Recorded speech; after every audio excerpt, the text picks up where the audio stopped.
आज चर्चा उस व्यक्तित्व की जो कि गुजरात के एक छोटे गांव पोरबंदर में जन्मा था। इन्हीं को आप राष्ट्रपिता, अर्धनग्न फकीर, बापू या अन्य कई प्यारे नामों से भी जानते हैं। इन्होंने एक ट्रस्टीशिप सिद्धांत को दिया था, जिसे पढ़कर आज भी कई लोग अनुसरण करते हैं और या मार्गदर्शन प्राप्त करते हैं। जी हाँ साथियों, मैं चर्चा कर रहा हूँ गांधी जी की, जिनके लिए आप शहीद दिवस भी 30 जनवरी को मनाते हैं। आज के लिए इस क्लास का संपूर्ण विवरण कुछ इस प्रकार से रहेगा कि मैं आपको इनसे बनने वाले प्री, मेंस और सभी एग्जामों के लिए मैं फिर से बोल रहा हूं कि हाल ही में एसआई का जो सिलेबस आया है, उसमें जिस प्रकार की हिस्ट्री की प्रकृति दी है, उस हिस्ट्री के प्रश्नों को सही करने के लिए ये क्लासें बिल्कुल सटीक साबित होंगी। इसके लिए मैं आपको आज से ही आश्वस्त कर देता हूँ। आप चाहे तो मेरी पुरानी क्लासेस प्लेलिस्ट में पड़ी हैं हिस्ट्री की, उनको चेक करें। आप पाएंगे कि कितने बेहतर तरीके से आपको सारा टॉपिक करवा दिए गए हैं और इसी आधार पर हम अभी जो फिलहाल क्लासेस कर रहे हैं वो आधुनिक भारत की कर रहे हैं। तो चलिए बिना देर करे जुड़ जाइए आज के इस सेशन से, फटाफट सभी को जोड़ लीजिए। मैं अतुल कुमार गर्ग स्वागत करता हूं आप सभी का हमारे आज के इस चैनल में, आज के इस टॉपिक में। तो जल्दी से लाइव आ जाइए जब तक मैं आपको बताता हूं कि आज क्या टॉपिक आपको डिस्कस करना है। जी हाँ प्यारे अभ्यर्थियों, पूरी क्लास जो है बापू को समर्पित है, तो इसी आधार पर गांधी जी को समर्पित संपूर्ण क्लास जो एक ही वीडियो में ये टॉपिक कहाँ कहाँ से रेलेवेंट होने वाला है, मैं आपको फटाफट बता दे रहा हूं जब तक सभी लोग जुड़ रहे हैं। सबसे पहले तो हिस्ट्री प्री यूनिट 1 की बात हो रही है, जहां पर मॉडर्न हिस्ट्री से जुड़ता हुआ दिखेगा। तो प्री के सिलेबस में यहां से जोड़ के देखेंगे अपन इसको। मतलब मैं आपको सारे एग्जाम्स के ऑब्जेक्टिव जो प्रश्न होते हैं वो एक साथ बता दूंगा, जिसके आधार पर आपको बिल्कुल भी दिक्कत यहां से नहीं होने वाली। तो प्री पूरी कवर होगी। क्या सर हमारे मेंस में प्रश्न आते हैं? मैं कहूंगा बिल्कुल। देखिए हिस्ट्री का पार्ट 1 वैसे भी हो गया आपका, तो यूनिट 3 के अंतर्गत आप इसको जो है डिस्कस कर सकते हैं पेपर 1 के अंतर्गत। तो ये आपको राष्ट्रीय स्वतंत्रता आंदोलन में और इसके नेतृत्वकर्ता के अंतर्गत गांधी जी के जो संबंधित प्रश्न आपको बिल्कुल मिलेंगे। वहीं बात होगी पेपर 2 को भी जब चेक करोगे तो पॉलिटी की बात हो रही है। पॉलिटी में भी यूनिट 3 के अंतर्गत भारतीय राजनीतिक विचारक का ये जो टॉपिक जुड़ा हुआ है आपके सिलेबस में, यहां से भी गांधी जी के ट्रस्टीशिप का सिद्धांत बिल्कुल बनता हुआ दिखेगा। तो मैं आपसे फिर से कहूंगा कि यदि आपको एक क्लास में संपूर्ण जानकारी प्राप्त करनी है, तो आप बिना देर करे हुए इस क्लास को या हमारी जितनी हिस्ट्री की क्लासेस है उनको देखें, जिसके आधार पर आपको वो सारा डेटा मिलेगा जिससे आप जल्दी पास होंगे। तो चलिए शुरू करा जाए। इसके पहले मैं आपको एक महत्वपूर्ण जानकारी दे दे रहा हूँ। मेरे द्वारा आप लोगों के लिए यूनिट 6 के बहुत प्रिसाइज कंटेंट दिए गए हैं। बेसिकली कुछ लोग बहुत परेशान है, परेशान इन द सेंस, पहले एक टाइम ये था बच्चों की यूनिट 6 या इकोनॉमिक्स को कोई पसंद नहीं करता था। जिस प्रकार से मैंने इकोनॉमिक्स को और आसान बनाया, जिस प्रकार से इसका वेटेज बढ़ा बाद में, फिर से लोग सब कूद पड़े। आज ये देखो कि हर व्यक्ति या हर एरा गैरा भी मैं कह सकता हूँ यूनिट 6 को पढ़ाने के लिए तैयार है। पर फिर से बोलूंगा, अच्छा पढ़ना है, कम पढ़ना है, तो एक बार उस मौके को दीजिए जिसके बेसिस पे आप इस सारे कंटेंट को अच्छे से पढ़ पाए। तो इसी के लिए यूनिट 6 की एक संपूर्ण बुक, ब्लैक बुक रिलीज करी है मैंने। ये ब्लैक बुक आपको कम समय में अच्छे नंबर दे देगी। अभी भी देर नहीं हुई है, अभी 16 फरवरी को पेपर है, तब तक आप इसको बहुत अच्छे से अटेंड कर सकते हैं। तो चलिए बिना देर करे हुए शुरुआत करते हैं उन सारे तथ्यों की जिससे आपको प्रश्न बनेंगे। तो क्या आप लोग तैयार हैं? एक बार फटाफट मुझे कमेंट और कर दें। बिल्कुल। सभी को राधे राधे है मेरे प्यारे अभ्यर्थियों, सभी को नमस्कार, सभी का हृदय से स्वागत है, सभी को गुड इवनिंग है। और आज बापू विशेष पर ये जो क्लास है, इसके लिए आपको सबको ध्यान से सारी बातों को सुनना है। हाल ही में हमारे प्यारे अभ्यर्थी मधुर ने एक वीडियो भी भेजा था कि अभी जिस प्रकार से 26 जनवरी मनाई गई, 26 जनवरी के अंतर्गत एक स्टेज परफॉर्म हुआ और वहां पर जिस प्रकार से जो गाना हो रहा था, खासकर स्कूलों में बहुत डांस वांस होते थे पहले एक टाइम ये था। आजकल जो प्रकृति बदल रही है, प्रवृत्ति बदल रही है लोगों की, वो वाकई में निंदनीय है। मतलब उसे मुझे खुद को घोर घृणा होती है कि आप उसमें स्टेज में बजा रहे हैं आज की रात, मतलब ये क्या है? इसलिए आजादी दिलवाई गई थी? वाकई में प्रश्न है कि क्या आपको इसलिए आजादी दिलवाई गई थी कि आप इस तरीके से जो है फूहड़ गानों को बजाएं? अरे एक दिन तो कम से कम मानवता रख सकते हैं। चलिए खैर, बच्चे भी समझे, उस पर्टिकुलर संस्थान को भी समझना था जहां पर ये आयोजित हो रहा था, आयोजनकर्ताओं को समझना था। उन्हें ईश्वर ने शायद इतनी ही बुद्धि दी है, क्षीण बुद्धि जिसे अपन कह सकते हैं। चलिए शुरुआत करें। बिल्कुल, सभी का स्वागत है। सभी सेशन को लाइक करते चलना और यदि अभी लाइक करने का मन नहीं हो तो एंड पर ज़रूर बताना आपको सेशन कैसा लगा। चलिए, बात करते हैं सबसे पहले कुछ बेसिक बैकग्राउंड प्री के फैक्ट, क्योंकि प्री का एग्ज़ाम है पर मेंस का भी पूरा डिटेल चर्चा होगी और तुम खुद से देखोगे कि कैसे पूरे टॉपिक को कंपाइल करके रखा है एक जगह में। सबसे पहले बात आती है जन्म की। नो डाउट आपको पता है गांधी जयंती जिस दिन हम मनाते हैं 2 अक्टूबर की बात होती है, तो ये तो आपको रटा ही होगा। 2 अक्टूबर को ही बहुत सारे जो हैं प्रोग्राम्स जो हैं शुरू करे गए, जैसे स्वच्छ भारत मिशन को भी आप कभी देखोगे तो 2 अक्टूबर 2014 को स्वच्छ भारत मिशन जो है शुरू करा गया था। मनरेगा का कॉन्सेप्ट आप जब से देखोगे तो मनरेगा गांधी जी के नाम पर ही जो है Mahatma Gandhi National Rural Employment Guarantee Act जो हो गया मनरेगा। कब जन्म हुआ तो 2 अक्टूबर 1869 की 1869 पोरबंदर गुजरात में जन्मा एक छोटा सा बालक आगे चलकर जिसे आप राष्ट्रपिता के नाम से जान रहे हैं। सेकंड बात आती है कि 2 अक्टूबर को आप गांधी जयंती तो मनाते हैं मेरे प्यारे अभ्यर्थियों, पर इसी के साथ एक और व्यक्तित्व को आपको कभी नहीं भूलना चाहिए, वो है लाल बहादुर शास्त्री जी। कौन है? लाल बहादुर शास्त्री। भारत के ऐसे प्रधानमंत्री जिनकी मृत्यु भारत के बाहर ताशकंद में हो रही है। कहाँ हो रही है? ताशकंद में हो रही है। और कहीं न कहीं इनको इनकी जो है एक तरीके से मृत्यु तो नहीं है, ये एक तरीके से किसी ने डेथ करवाई थी, किसने कराई थी, ये आज भी जो है संशय का विषय रहता है। पर ऐसे व्यक्तित्व जो ऐसा कहना चाहिए कि प्रधानमंत्री होने के बावजूद किराए की सॉरी जो है ईएमआई पर जिन्होंने कार खरीदी थी, तो बड़ा अच्छा व्यक्तित्व था और देश के हित में हर संभव प्रयास करा था एलबीएस ने। ठीक है, लाल बहादुर शास्त्री जी। मृत्यु की बात आती है गांधी जी की तो नाथूराम गोडसे जो है इनकी योजनाओं, इनके कार्यों को, इन सभी से लेकर जो खिन्न खाया हुआ बैठा रहता है, वो इन पर गोली चलाता है, जिसके चलते 30 जनवरी 1948 को बापू की जो है मृत्यु होती है। इसी के उपलक्ष्य में आप शहीद दिवस के रूप में मनाते हैं, जिसके आधार पर मैंने इस क्लास को जो है शेड्यूल करा है आज आप लोगों के लिए विशेष। ये क्लास आपके मेंस के लिए शेड्यूल करी गई थी, पिछले जो अभी मेंस हुआ था 24 का, पर बावजूद उसके मैंने आपको सोचा कि चलो शहीद दिवस पर तो आपको कम से कम ये क्लास पहुंचा दी जाए। समाधि की बात आती है तो देखो राजघाट दिल्ली में, आपसे पूछे राजघाट गांधी जी की समाधि कहाँ है तो आप बोलोगे राजघाट दिल्ली में। जो हमारे प्यारे अभ्यर्थी अभी घूमने गए थे वो राजघाट जरूर गए होंगे मेरे हिसाब से। माता-पिता की बात आती है तो एक तरीके से आप बड़े अच्छे से समझ लीजिए पुतली-बाई और पिता जो है करमचंद। इसलिए कभी इनका साइन देखो यहाँ पर बड़ा अच्छे से एक साइन मैंने इनका निकाला, जो इनका गांधी जी का साइन है ये इनके ऊपर है।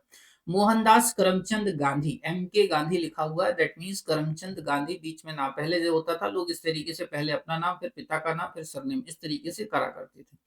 विवाह कस्तूरबा गांधी के साथ हो रहा है। पुत्र इनके जो है मेरे प्यारे अभ्यर्थियों तो हीरालाल, मणिलाल, रामदास और देवदास। पुत्रों से कोई प्रश्न विशेष नहीं बनते हैं तो इनको छोड़ने की जरूरत है आपको। मैं आपको सबसे पहले बोलूंगा ये और ये दो पहले प्रश्न सबसे पहले तौर पे पूछता है यदि गांधी जी से किसी भी एग्जाम में प्रश्न बनाएगा, पर धीरे धीरे और भी सारे फैक्ट्स को आप जानेंगे। हाँ बच्चों, जो बीच में जुड़े हैं उनका स्वागत है और सारे अभ्यर्थियों का मैं अभिवादन करता हूँ हमारे आज के इस सेशन में। और सभी लोग ध्यान से सारी बातों को सुने, मस्त होके सुने, पानी पीते चलो, थोड़ा सा रिलैक्स रहो, सारी क्लास मिल जाएगी, बस शांति बनाए के रखना और सब्र रखना। गांधी और कस्तूरबा का जो गांधी हैं इनके निजी सचिव के तौर पे प्रश्न बनता हुआ दिखेगा तो आप बोलना महादेव देसाई। पूछेगा कौन थे तो आप बोलना महादेव देसाई। इंपॉर्टेंट प्रश्न जो आपको बनने की संभावना सारे एग्जाम में रहेगी तो आप आंसर देना राजनीतिक गुरु। गांधी जी के राजनीतिक गुरु होंगे गोपाल कृष्ण गोखले। कौन होंगे जी के? Gopal Krishna Gokhale. Servants of India society की इन्होंने स्थापना करी थी बच्चों। उसी के बाद पूछेगा गांधी जी के आध्यात्मिक गुरु कौन थे तो लियो टॉल्स्टॉय। तो इस तरीके से थोड़ा सा इन दोनों बातों पर थोड़ा सा गौर करना, ध्यान से सुनना, अच्छे से आंसर देना कोशिश करना। पहली शिष्या मैडलिन स्लेट इंग्लैंड की थी, इसी को ही गांधी जी ने नाम दिया था मीराबेन। क्या नाम दिया था? मीराबेन। रस्किन की पुस्तक अनटू दिस लॉस्ट से बहुत ज्यादा प्रभावित थे, तो ये बनता हुआ प्रश्न दिखने वाला है आपको इस बार के एग्जाम में। आपसे पूछेगा कि गांधी जी सबसे ज्यादा किससे प्रभावित थी, बुक का नाम पूछे तो आप बोलोगे रस्किन की पुस्तक अनटू दिस लॉस्ट से। तो आई होप आपको ये फैक्ट जो है एक जगह मिल रहे हैं। अब ध्यान से और सुनते चलना, बहुत यूनिक तरीके से इनको डिजाइन करने का एक प्रयास करा है। बिल्कुल। हाँ, जो बीच में जुड़े हैं उन सभी का स्वागत है, सभी का बहुत धन्यवाद है और आभार प्रकट करूंगा मैं आपका। चलिए आगे बढ़ें। इसके बाद मेरे प्यारे अभ्यर्थियों और बात होती है कि 1893 की बात आती है तो सेठ अब्दुल्ला के मुकदमे के लिए गांधी जी अब दक्षिण अफ्रीका जाते हैं। सेंट पीटर्सबर्ग जो स्टेशन है वहां पर होता कुछ इस प्रकार है कि गांधी जी जो है सेकंड क्लास का टिकट लिए रहते हैं और फर्स्ट क्लास में जाके बैठ जाते हैं, जहां पर गांधी जी को जो है उस डिब्बे से विशेषकर उतारा जाता है, क्योंकि ऐसा पहले जो है ये जो भेदभाव वाली परंपराएं थी ये आज से नहीं है, पहले से चल रही हैं। तो इसके चलते अंग्रेज या जो भी आप कह सकते हैं, इन लोगों ने गांधी जी को उस ट्रेन से उतारा, धक्के मार के निकलवाया गया, जिसके चलते गांधी जी बहुत आहत। तब इन्होंने निर्णय लिया कि इस तरीके से नहीं होना चाहिए, तो इसका कुछ ना कुछ समाधान के लिए फिर ये एकजुट होकर लड़े। और कहीं ना कहीं जो है इसके बाद ये पूरी कहानी तैयार होती है कि व्यक्तित्व जो इस तरीके से निखरता, बोलते हैं ना जब आप ठेस पहुंचती है तब आप और अच्छे से मेहनत करते हो। तो गांधी जी के अंतर्गत भी यही कुछ हुआ कि उन्होंने अब इस बात का निर्णय लिया कि मैं भी बताऊंगा कि मैं कौन। समझे बात को? चलो आगे बढ़ते हैं। 1894 में नटाल कांग्रेस की स्थापना गांधी जी दक्षिण अफ्रीका में करते हैं। तो आपसे पूछे नटाल कांग्रेस की स्थापना कहां पर हुई थी, ये प्रश्न थोड़ा ज्यादा बनता हुआ दिखेगा, यदि बनेगा तो आप बोलना दक्षिण अफ्रीका में। फिनिक्स आश्रम, ध्यान से सुनना, फिनिक्स आश्रम कब स्थापित हुआ, तो बोलना 1904 1904 में स्थापित हो रहा है, डरबन दक्षिण अफ्रीका में हो रहा है। आपसे पूछे गांधी जी ने सत्याग्रह का पहला प्रयोग कहाँ करा था, तो आंसर दीजिएगा दक्षिण अफ्रीका में करा था। कहाँ करा था? दक्षिण अफ्रीका में। कब करा था? तो 1906 में करा था। अब सत्याग्रह का अर्थ क्या होता है बच्चों? सत्य के प्रति किया गया आग्रह। तो इसकी डिटेल क्लास थोड़ी देर बाद आपको मिलेगी। एक अच्छे प्रश्न बनते हैं मेंस के पर्सपेक्टिव में, तो मैं वहां पर सत्याग्रह के सारे जो तरीके उनको समझाने वाला हूं। एंड तक जरूर देखना, मैं फिर से बोल रहा हूँ, ठीक है। उसके बाद में 1910 की बात आती है, तो टॉल्स्टॉय फार्म जोहान्सबर्ग दक्षिण अफ्रीका में ही स्थापित करते हैं। मतलब अब पूरे दक्षिण अफ्रीका को गांधी जी हिलाने के मूड में है, और वाकई में इस तरीके से कर देते हैं कि लोग उस व्यक्तित्व का लोहा भी मानते हैं। इतनी बात समझ में आ रही है? एक बार फटाफट कमेंट करके बता दो कि आपको मेरी सारी इतनी बातें समझ में आ गई। अभी मैं प्री के जो पॉइंट्स है उनको डिस्कस कर रहा हूं। इसके बाद में मैं आपसे मेंस के पॉइंट्स भी डिस्कस करूंगा, ठीक है? चलो बिल्कुल। हाँ, चलिए आगे बढ़ा जाए मेरे प्यारे अभ्यर्थियों। आगे चल के यदि हम बात करते हैं, जो आपको प्रश्न बनता हुआ दिखेगा, तो वो बनेगा आपका प्रवासी भारतीय दिवस के संदर्भ में। तो प्रवासी भारतीय दिवस के संदर्भ में मैं आपको और अच्छी जानकारियां देते चल रहा हूँ। सबसे पहले गांधी जी क्या होता है, दक्षिण अफ्रीका से भारत आते हैं 9 जनवरी 1915 को। जब गांधी जी भारत आते हैं, तो इस संदर्भ में हमारे यहाँ पर प्रवासी भारतीय दिवस मनाया जाता है। क्या मनाया जाता है? प्रवासी भारतीय दिवस। गांधी जी का एक भव्य स्वागत भी होता है मेरे प्यारे बच्चों। इस बात को भी याद रखना, गांधी जी अपने राजनीतिक गुरु से मिलते हैं, जिनका नाम है गोपाल कृष्ण गोखले। अब प्रश्न कुछ इस तरीके से भी बनता है, अभी मैं आ रहा हूं वापस, ध्यान से सुनना, प्रवासी भारतीय दिवस पे। पर बात ये होती है कि गांधी जी कहीं ना कहीं कुछ कार्य करना चाहते हैं, भारत के विकास में कुछ अपना जो है योगदान देना चाहते हैं। तो गोपाल कृष्ण गोखले जी इनसे बोलते हैं कि यदि तुम्हें भारत का विकास करना है, तो सबसे पहले भारत को जानो।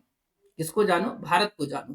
इसलिए वो छुटमुहे भैया जो होते हैं ना, आप जिन छुटमुहे भैया समझ रहे हो, एक सेकंड रुकिएगा, मैं थोड़ा सा बस, आई थिंक ऐसा ना हो कि आपको आवाज में दिक्कत हो रही हो, कि वो छुटमुहे भैया जो राजनेता बन जाते हैं। ठीक, अब आई थिंक आपको प्रॉपर आवाज आ रही होगी। तो वो जो छुटमे भैया होते हैं, जो कहीं ना कहीं नेता बन जाते हैं, जो भारत को, भारत की गलियों को, भारत की परंपरा, समाज, इन सबको समझे बिना भारत के विकास में अपना योगदान देना चाहते हैं। ये बात उनके लिए है कि पहले भारत को जानो, भारत को समझो, फिर भारत के विकास की बात करो। इसी आधार पर गांधी जी कहीं ना कहीं गोपाल कृष्ण गोखले से प्रेरित होते हैं, और इसी प्रेरणा के आधार पर गांधी जी जो है कहीं ना कहीं भारत के विकास में अपना योगदान देने के लिए तैयार हो जाते हैं। ठीक है बच्चों, बिल्कुल इतनी बात समझ में आ गई है मेरी। अब इसी के साथ अब मैं आपको आगे और भी कुछ बातें बता रहा हूं, उसको भी ध्यान से सुनना। अभी 2 सेकंड में मैं आपको सारी बातें बताते भी चलूंगा। अब कहानी आगे बढ़ती है। कहानी इस तरीके से बढ़ती है कि 9 जनवरी 1915 को जिस प्रकार से गांधी जी भारत आते हैं, तो इसी के उपलक्ष्य में, ध्यान से सुनना, इसी के उपलक्ष्य में जो है हमारे यहाँ पर प्रवासी भारतीय दिवस मनाया जाता है। क्या मनाया जाता है? प्रवासी भारतीय दिवस। ये प्रवासी भारतीय दिवस पहली बार 2003 को मनाया गया। कब से मनाया जा रहा है? 2003 से। इसके लिए सिफारिश किसने करी थी? तो एल एम सिंघवी ने। किसने करी थी? एल एम सिंघवी ने। आपसे पूछेगा तो सबके आंसर्स आपको देने पड़ेंगे, समझ गए मेरी बात को? तो एल एम सिंघवी ने। उसी के बाद यदि हम बात करते हैं मेरे प्यारे अभ्यर्थियों, तो ध्यान से सुनते चलना। इसी के चलते जो पहली बार ये जो मनाया जा रहा है 2003 में, ये मनाया जा रहा है नई दिल्ली में। कहाँ मनाया जा रहा है? नई दिल्ली में। समझना मेरी बात को। तो पहला कब मनाया गया? नई दिल्ली में। अब मैं यहाँ लिख दे रहा हूँ, इसलिए मैंने अपने आप को थोड़ा सा हटाया है। ध्यान से सुनना। अब इस आधार पर यदि हम बात करेंगे तो 17वां प्रवासी भारतीय दिवस अभी हाल ही में मनाया गया था, पर हाल ही में नहीं, अब कुछ इस तरीके से मान लो कि 17वां प्रवासी भारतीय दिवस 2023 में कहाँ मनाया गया था, तो यही आपको याद रखना है। 8 से 10 जनवरी के बीच की बात हो रही है। कब से बात हो रही है? 8 से 10 जनवरी के बीच की बात हो रही है, और ये मनाया गया था हमारे इंदौर मध्य प्रदेश में। कहाँ मनाया गया था? इंदौर मध्य प्रदेश में। इतनी बात याद रखना, थोड़ा सा समझना। आगे चलकर ध्यान से सुनो, 17वां के बाद जो हाल ही में 18वां मनाया गया है, आपसे पूछेगा 18वां, ठीक है ना? तो 18वां मनाया गया 2025 में बच्चों। कब मनाया गया? 2025 में। आप पूछोगे सर ये 2 वर्ष का गैप क्यों आ रहा है? क्योंकि अब जो है ना, इसे प्रत्येक 2 वर्ष में मनाया जाता है। कितने वर्ष में मनाया जाता है? प्रत्येक 2 वर्ष में मनाया जाता है। समझ गए बात को?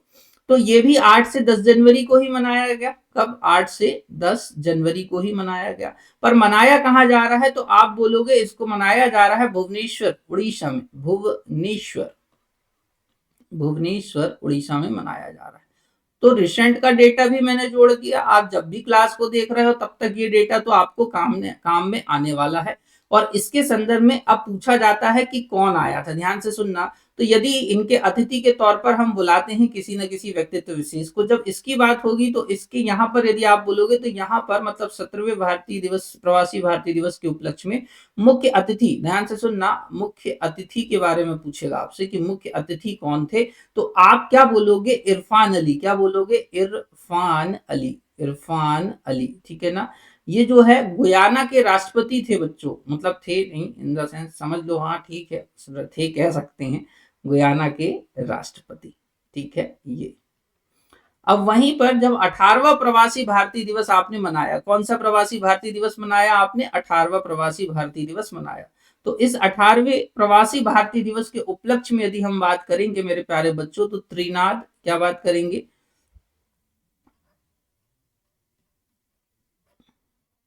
एवं टोबैगो, टोबैगो, टोबैगो की राष्ट्रपति, या की राष्ट्रपति लिख देते हैं, की राष्ट्रपति,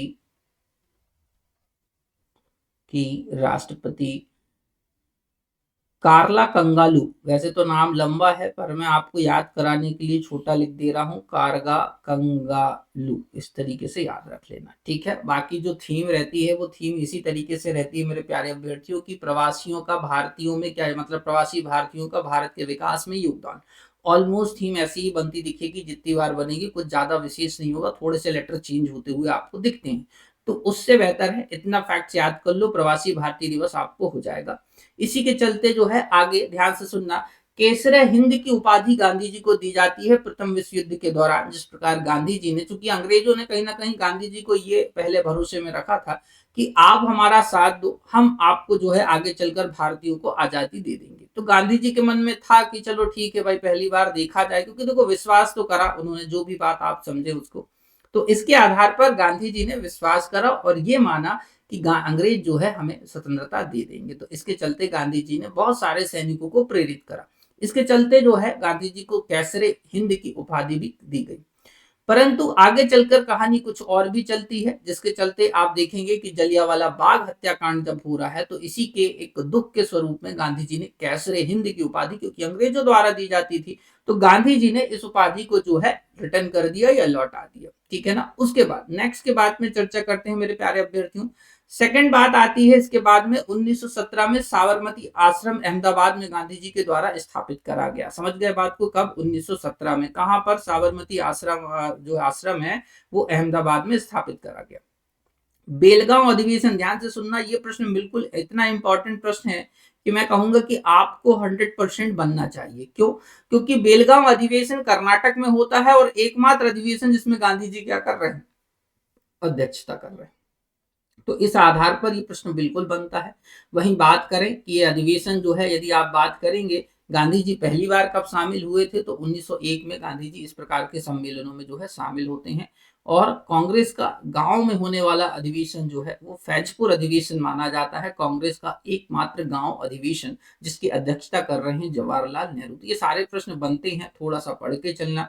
गांधी जी से लिंक्ड जितने प्रश्न हैं या गांधी जी को, क्योंकि कई बार कंफ्यूज हो जाते हैं बच्चे कि जो फैजपुर अधिवेशन है और बेलगांव अधिवेशन है, इस पर कुछ बच्चे कंफ्यूज होते हैं मुझे दिखते हैं, तो मैं उनके आधार पर भी सारे प्रश्नों को सोच के रख देता हूं एक जगह, ताकि आपको परेशान ना होना पड़े। उसके बाद गांधी जी को दी गई उपाधियों के संदर्भ में आप ऐसा समझ लो कि जिस भी एग्जाम में बैठने जाओगे उस एग्जाम में 100% प्रश्न बनता है, समझे, चाहे आगामी आपका ऐसा ही क्यों ना हो, उसको भी देखना।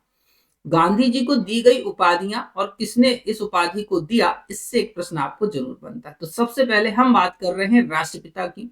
सुभाष चंद्र बोस कहीं ना कहीं एक नेतृत्व कर रहे हैं एक महत्वपूर्ण सेना का, भारत को आजादी दिलाने के अपने तरीके से। पहले ये भी कहीं ना कहीं कांग्रेस का हिस्सा कहलाते थे, पर एक मनमुटाव था कि ये जिस प्रकार से कांग्रेस लड़ रही थी अनुनय और विनय की प्रक्रिया से, सुभाष चंद्र बोस इसके सख्त खिलाफ थे, और इस आधार पर बोस ने अपनी एक सेना बनाने और अपने तरीके से लड़ने का निर्णय लिया था। लड़ाई आगे पहुंचती है, अपने हर एक तरीके से कहना चाहिए जो भी मुकाम होते हैं सुभाष चंद्र बोस उसको हासिल करते जाते हैं। तो अंततः जब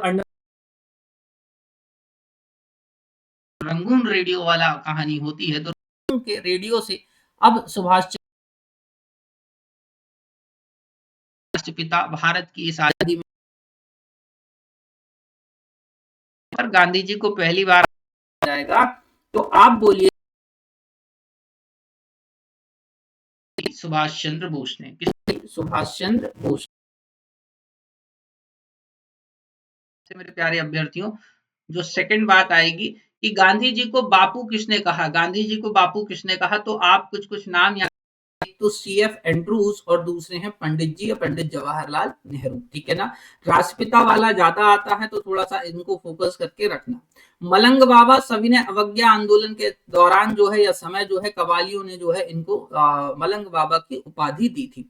one man boundary force Mountbatten ने, मोस्ट इंपॉर्टेंट प्रश्न जो पूछा जाता है, आपको समझना मेरी बात को, कि आपसे पूछा जाए वन मैन बाउंड्री फोर्स का दर्जा किसने दिया, उपाधि किसने दी थी, किसने इस नाम से गांधी जी को पुकारा था, तो तुम कहना क्या, माउंटबेटन, लॉर्ड माउंटबेटन की बात होती है।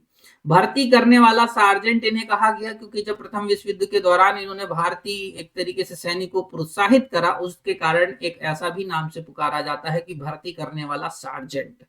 अर्धनग्न फकीर, चर्चिल जो है गांधी जी से बहुत चिढ़ता था और सोचता था कि ये बताओ धोती कुर्ता वाला आदमी इतना परेशान कैसे करके रखा है, इसके कारण चर्चिल जो है इनको क्या बोलता है, अर्धनग्न फकीर।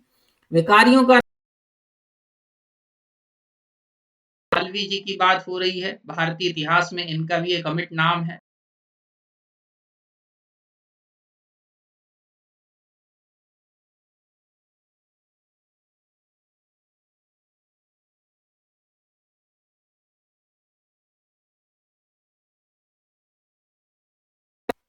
तो महामना जो है, यदि हम बात करते हैं तो भिखारियों का राजा बोलते हैं। दो महात्मा, ध्यान से सुनना, सरोजनी नायडू, गांधी इरविन, ये जो इरविन पैक्ट होता है, इरविन समझौता होता है, जो कि गांधी जी और इरविन के बीच में हो रहा है 1931 में, तो इसके कारण कहीं ना कहीं सरोजनी नायडू जो है, दो महात्मा बोलती हैं किसको, गांधी और इरविन को। वहीं भंगी शिरोमणि की उपाधि भी इनको दी गई थी दक्षिण अफ्रीका में उनके सहयोगियों के द्वारा, क्योंकि ये जो है स्वयं अपना एक तरीके से जो बोलते हैं ना कि आप फ्रेश होने जाते हैं और साफ नहीं करते हैं, वो वाली बात है। पर गांधी जी ने जिस प्रकार से जो दूसरों के साथ जो छुआछूत होती थी, इस छुआछूत को मिटाने के उपलक्ष्य में इस तरीके से कार्य करते थे कि वो ये दिखाते थे कि ये तो मेरा काम है और आप दूसरे से क्यों इस प्रकार की भावना, जब गंदगी हम फैला रहे हैं तो दूसरों से हीन भावना की अपेक्षा क्यों कर रहे हैं आप। तो ये एक ऐसे चीजें थी जिनके आधार पर गांधी जी के व्यक्तित्व को भी समझा जा सकता है कि कितने महान व्यक्तित्व थे गांधी जी।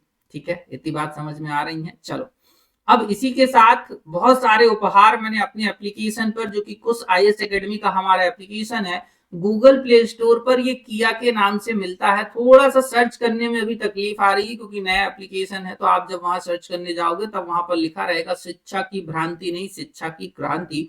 इसी आधार पर 700 से ज्यादा, ध्यान से सुनना, 700 से ज्यादा करंट अफेयर्स जो हैं आपको वहां पर दे दिए हैं। उसी के साथ साथ रोजगार निर्माण के जितने प्रश्न उत्तर हैं वो आपको दे दिए हैं, और ऐसे कई पिछले वर्ष के जो मतलब आपके जो मेंस के प्रश्न उत्तर हैं वो भी आपको रखे हुए हैं। यूट्यूब क्लासेस के जो PDF हैं वो यहाँ पर आपको मिलती हैं। तो कहने का तात्पर्य ये है बच्चों की, कम शब्दों में मैं आपको बताने का प्रयास कर रहा हूं कि आपको एक जगह वो सारी सुविधाएं जिनको पढ़कर आप पास हो सकते हैं दर बदर विभिन्न क्लासों में ना भटकें, इसके लिए कहाँ मिलेंगी? एप्लीकेशन डाउनलोड करो, लॉगिन करो, कंटेंट सर्च करो, फ्री मटेरियल पे जाओ और देखो ये सारी चीजें जो आपकी स्क्रीन पे दिख रही हैं ये सब आपको देखने को मिल जाएंगे। हमारा एप्लीकेशन की लिंक ये है मेरे प्यारे अभ्यर्थियों। यदि आपने हमारे एप्लीकेशन को डाउनलोड नहीं करा है तो मैं कहूंगा कर लीजिए इस लिंक के माध्यम से। कोर्स कॉम्बो कोर्स मैंने लॉन्च करा है, उसके पीछे मैंने आपको कारण बताया है कि प्री तो हो गया, मीन्स कैसे निकालोगे? इस मीन्स को निकालने के लिए मैंने आपको ये सारा कोर्स दिया है। और मैं फिर से बोल रहा हूं, वे लोग जो ये सोच रहे हैं कि सर पहले प्री निकल जाएगा फिर मेंस निकालेंगे फिर मेंस देंगे, मैं गारंटी के साथ कह रहा हूं उनकी मंशा ही नहीं है और वो ऐसा नहीं कर पाती। आप प्रैक्टिकल बातों को समझने का प्रयास करेंगे तो ज्यादा अच्छा होगा, नहीं तो फिर कभी इधर का कोर्स खरीदोगे, कभी उधर का कोर्स खरीदोगे, कभी ये सब्जेक्ट तैयार नहीं होगा। इससे बेहतर है पहले बात को सुनो समझो, तैयारी एक बार होती है, अच्छे से होती है, तो बाकी निर्णय आप ले लेना, ठीक है? यदि स्पेशल इकोनॉमिक्स पढ़ना चाहते हो तो ये रहा कोर्स बच्चों, कॉम्बो कोर्स मैंने आपको बता ही दिया है। स्पेशल ईसी पढ़ना चाहते हो ये, और हमारे यूट्यूब चैनल से नहीं जुड़े हो तो जुड़ जाओ, अपने मित्रों को जरूर जोड़ लो, सब्सक्राइब नहीं करा है तो कराओ, नोटिफिकेशन को ऑन कर लो। इंस्टाग्राम में भी जुड़ जाना आप, ये लिंक रही मेरे इंस्टाग्राम की, क्योंकि यहाँ से आपको कई चीजें डायरेक्ट मिल जाती हैं। WhatsApp channel background backup channel है, उस पर भी आप नहीं जुड़े हो तो जुड़ जाओ। तो ये रही कोर्स की सारी डिटेल। एंड्रॉइड फोन यूज करते हो तो इस लिंक से जो ब्लू में दिख रही है, रेड इंक जो है, रेड कलर में जो दिख रही है डिटेल्स, वो आपको एप्पल आईफोन के लिए है। आप अपनी सुविधा अनुसार जो फोन यूज करते हैं उस फोन में इसको डाउनलोड करके हमारे एप्लीकेशन को चला सकते हैं, ठीक है? बिल्कुल। जो अभ्यर्थी पहली बार बीच में जुड़े हैं उनका बहुत धन्यवाद, और आज इस क्लास को देख रहे हैं उनका भी बहुत धन्यवाद, क्योंकि आप सभी के लिए क्लासेस डिजाइन करी गई हैं। मैं आपको फिर से बोल रहा हूँ, मेरी पुरानी क्लासेस जितनी हैं उनको एक बार आप एक बार भी देख लो, ये प्री तो निकल ही जाएगा। उसी के साथ साथ आपको ये पता चलेगा कि किस लेवल पर ले जाके मैं आपको पढ़ा रहा हूँ। ऊपर ऊपर ही अभी तक आप पढ़ रहे थे, इसकी वजह से आप पास भी नहीं हो रहे थे। पहली बार कोई ऐसी फैकल्टी है, आप चाहो तो यूट्यूब सर्च करना चाहो तो कर लो, जिसने अपने ओरिजिनल नोट्स बच्चों को दिए। मैंने हमेशा बोला है मैं कुछ हटके करूंगा, और उसके लिए मैं हमेशा तैयार हूं। चलो आगे बढ़ा जाए, अब तैयार हो सभी लोग? बिल्कुल। सभी लाइक कर दें, जो बीच में जुड़े हैं कंजूसी थोड़ा कम करो, सेशन को लाइक करते चलो, आगे बढ़ाते चलो, मोटिवेशन सबको चाहिए। चलिए, चंपारण की बात होती है, ध्यान से सुनना, चंपारण बिहार 1917 की बात होती है। गांधी जी का भारत में किया गया यह पहला सत्याग्रह, जिसको आप चंपारण सत्याग्रह के नाम से जानते हैं। पूछे चंपारण सत्याग्रह सत्याग्रह कब हुआ, आप बोलोगे 1917 में हुआ। कहाँ हुआ? बिहार के चंपारण में हुआ। क्यों हुआ? बेसिकली एक प्रथा चलती थी जहां जिसे तीन कटिया या तीन बिस्वा के नाम से जाना जाता था। ये किसानों के अगेंस्ट में थी, यह किसानों के फेवर में नहीं थी, और गांधी जी को इसके लिए आमंत्रित करा गया था चंपारण में, ताकि अंग्रेज वो जो है किसानों का साथ दे। गांधी जी इसमें जो है पुरजोर विरोध करते हैं, सत्याग्रह करते हैं। इस सत्याग्रह में जो सत्याग्रही हैं और खासकर गांधी जी जो हैं उनकी जीत होती है। तो इस आधार पर पूछेगा, शॉर्ट में मैंने सारी डिटेल बता दी है। तीन कठिया तीन बिस्वा क्या होती है, इनकी सारी डिटेल्स मैं अभी आंदोलन वाले पोर्शन पे कवर करूंगा बच्चों, उस पर भी मैं आपको डिटेल में सारी चीजें समझाऊंगा। दूसरा, आगे चल के आंदोलन जो हो रहा है, जो बड़े लेवल के, अब गांधी जी जो है बड़े बड़े लेवल के जो है सत्याग्रह कर रहे हैं, इस बात को समझो। अहमदाबाद मजदूर आंदोलन होता है, जहां पर जो है उनको सारी सुविधाएं नहीं दी जा रही थी, या उनकी जो पेंशन इत्यादि की बात होती, तो 1918 में महात्मा गांधी द्वारा भारत में पहली भूख हड़ताल, ध्यान से सुनना, आपसे प्रश्न बनाए कि भारत में पहली भूख हड़ताल गांधी जी ने किस आंदोलन के दौरान करी थी, तो आप बोलोगे अहमदाबाद मजदूर आंदोलन। गांधी जी का व्यक्तित्व इतना खतरनाक था, इस बात को भी समझो कि इस जो मिल थी, अहमदाबाद मिल जो थी, इस मिल के मालिक की बहन भी गांधी जी के सपोर्ट में अल्टीमेटली आके खड़ी हो गई थी, और वो मजदूरों के हित की बात कर रही थी। तो कहने का तात्पर्य ये होता है कि विरोधियों के हृदय को परिवर्तित करके भी गांधी जी कहीं ना कहीं अपना काम करवाते थे, लठ मार के नहीं करवाते थे। इसी को आगे चलकर अपन और अच्छे से पढ़ेंगे। खेड़ा सत्याग्रह की बात होती है, 1918 की बात है, गांधी जी का प्रथम वास्तविक किसान सत्याग्रह। एक एक पॉइंट बड़े बारीकियों से रखे हैं, उनको ध्यान से सुनना, क्योंकि वो स्पेसिफिक पूछेगा तो आप कंफ्यूज हो जाओगे, ये तो पता है। एक और क्वेश्चन जो मुझे लग रहा है आगे चल के आपको बनेंगे, क्योंकि एसआई का जो सिलेबस आया है ना, मैं हमेशा कहता था पीएससी का भी सिलेबस ऐसा ही होना चाहिए, और धीरे धीरे दूसरे लोगों ने तो सुन लिया, धोखे से पीएससी वाले ने सुन लिया होगा ना, तो तुम्हारे कान खड़े हो जाएंगे। कभी आप बिहार पीसीएस के पेपर को चेक करें, किसके पेपर को, बिहार पीसीएस के पेपर को चेक करें, आप समझ जाएंगे कि किस लेवल के प्रश्न आते हैं वाकई में एग्जाम में। समझना मेरी बात को। तो ये प्रश्न कैसे देते हैं, जैसे तुमको तो डायरेक्ट पीएससी पूछ लेता है, बताओ चंपारण सत्याग्रह कब हुआ था, लल्लू टाइप का क्वेश्चन तुम बोल दोगे 1917 में। बिहार पीसीएस में क्या करेगा, बताओ 1917 भी लिख दिया उसने, फिर उसके बाद में 1918 लिख दिया उसने। समझना मेरी बात को, अभी सुनना, मैं बता रहा हूँ, 1920 लिख दिया, इस तरीके से जो है 1940 लिख दिया, सब लिख दिया उसने गांधी जी के बारे में, और यहाँ पर सारे सत्याग्रह या जो भी है वो लिख दिया, बोले अरेंज कर दो इनको। अब बच्चा इनमें ज्यादा कंफ्यूज हो जाता है, मैं आपसे बता रहा हूँ। एक तो कोई भी आंसर दे देता है, पर जब सिस्टमेटिक पूछ ले, कभी कभी ईयर नहीं देता, बोले क्रम से जमा दो। समझे बात को? तो अच्छे से समझिए, अच्छे से पढ़िए। चलिए, खेड़ा सत्याग्रह की बात होती है मेरे प्यारे बच्चों, 1917 की बात हो रही है। प्रथम वास्तविक किसान सत्याग्रह हो गया। खिलाफत आंदोलन 1919 की बात हो रही है। सर्वप्रथम असहयोग आंदोलन की अभिव्यक्ति इसी के माध्यम से होती है, असहयोग। समझना, हम आपका सहयोग नहीं करेंगे। समझे बात को? उसको देखो आगे।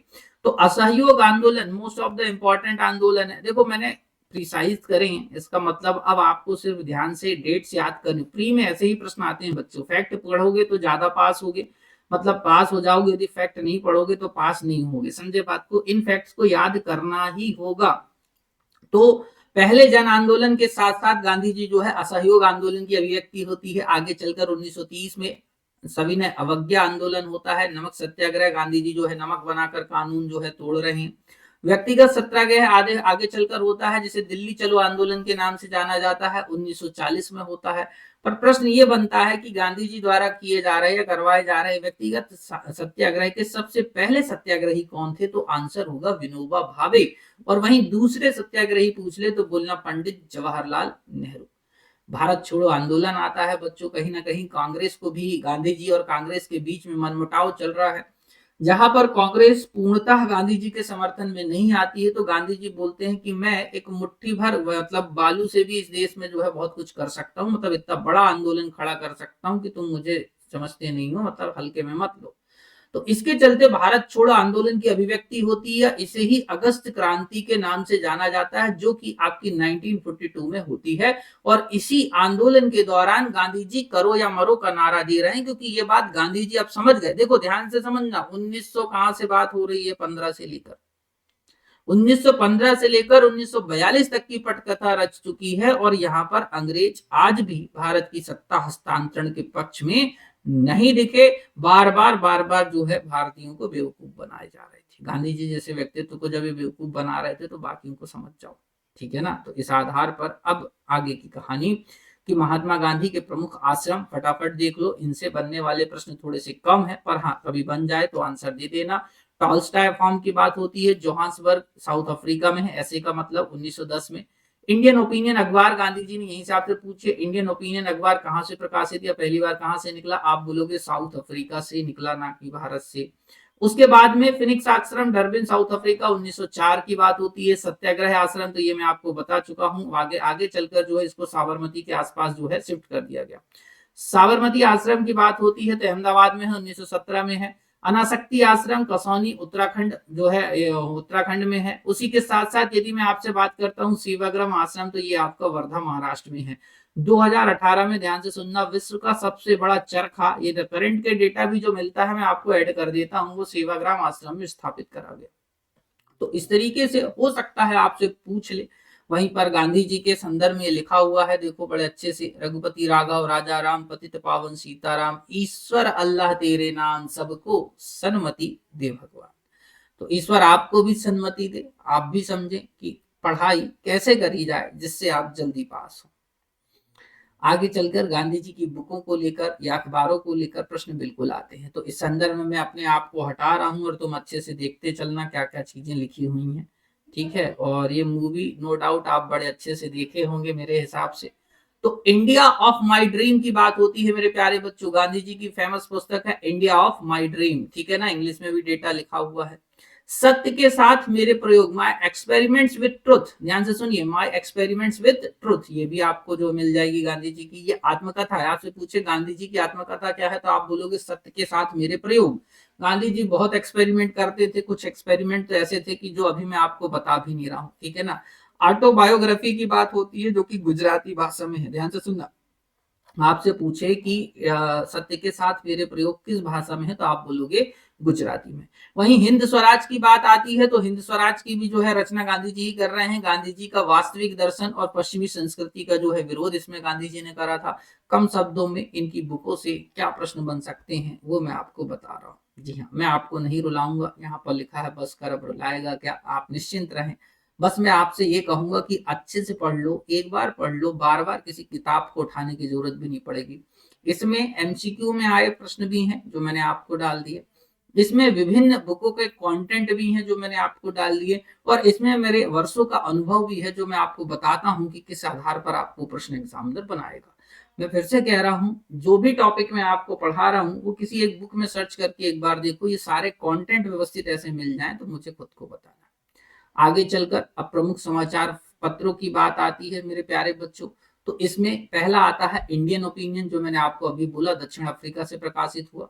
यंग इंडिया, ध्यान से सुनना, यंग इंडिया समाचार पत्र है और किस इसके लेखक कौन है, गांधी जी। वहीं बात करेंगे न्यू इंडिया तो एनी बेसेंट आपको बोलना पड़ेगा। ये दोनों कंफ्यूज करते हैं, आपसे समझो कि डाउट क्लियर सेशन में अपने टॉपिक में इसलिए रख देता हूं कि बच्चों को कंफ्यूजन होता है। अभी पढ़ के चले जाओगे क्योंकि सुन रहे हो मुझसे, ये समझ रहे हो, अच्छा लगेगा।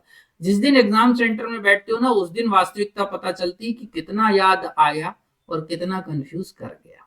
समझे बात को, इसलिए कम पढ़ो अच्छा पढ़ो। न्यूज इंडिया आपको एनिवेसेंट रख देना। हरिजन की बात होती है तो ये आपका समाचार पत्र है जो कि गांधी जी लिखते हैं।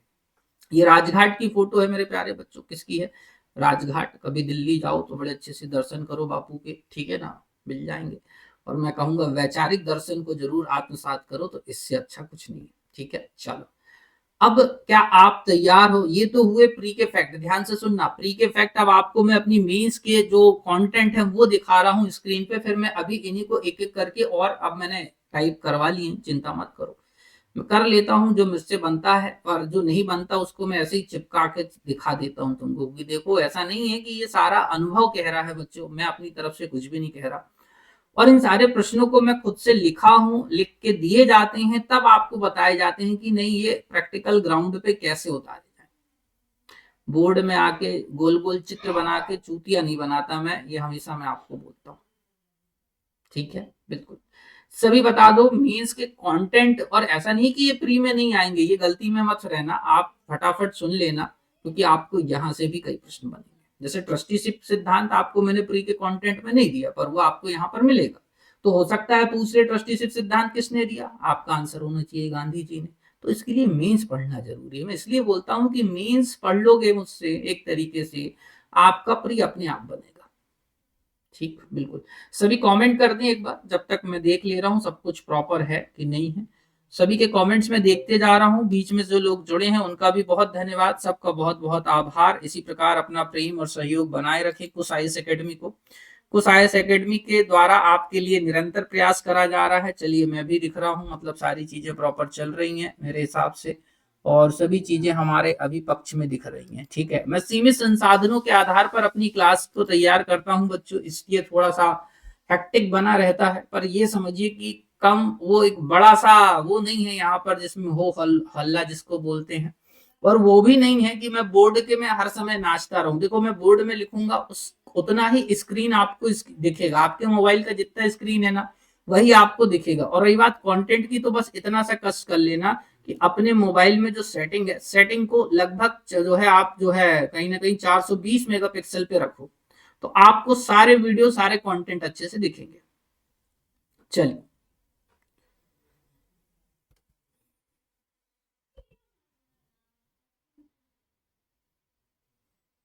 ठीक है। सभी लोग जो जुड़े हैं बीच में उनका स्वागत है, सभी सेशन को लाइक कर दो।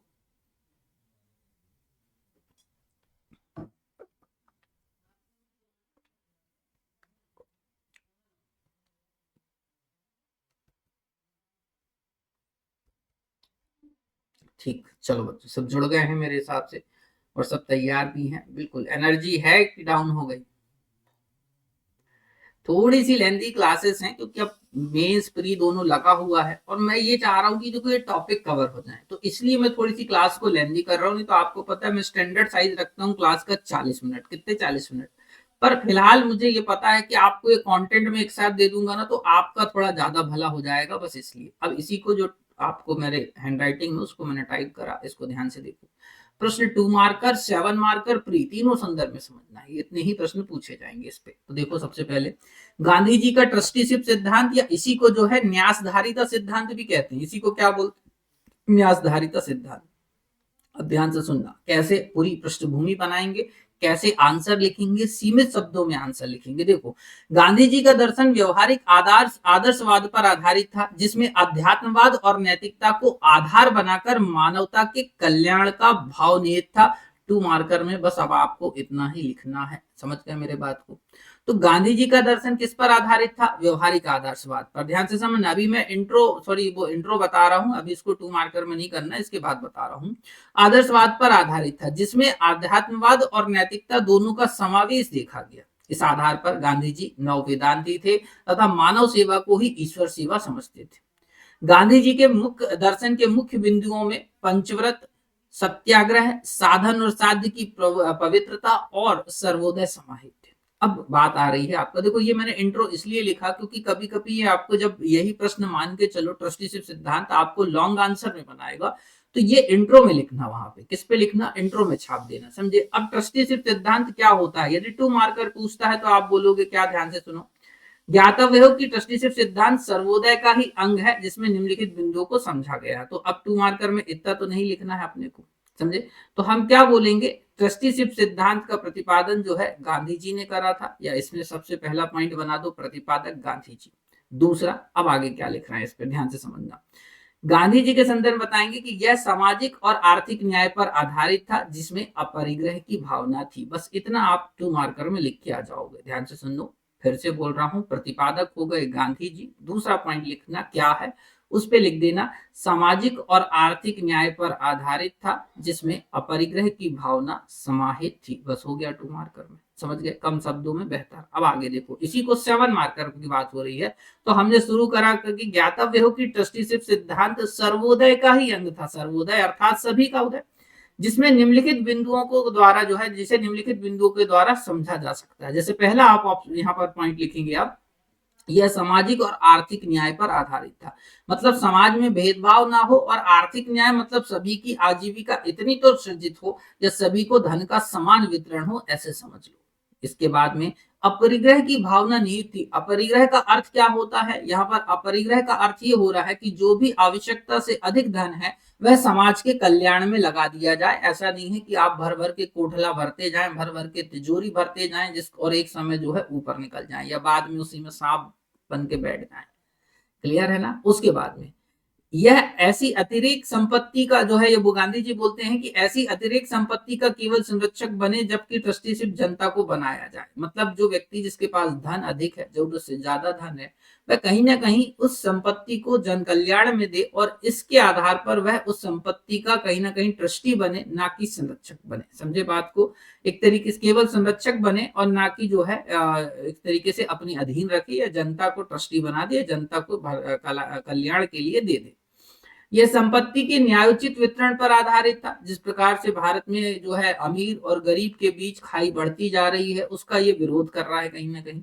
अनर्जित आय पर राज्य का नियंत्रण होना चाहिए। क्या कहता है? कि जो आय अर्जित नहीं करी गई है, मतलब जिस पर किसी का अधिकार नहीं है, उस पर राज्य का अधिकार हो, मतलब सरकार का अधिकार हो।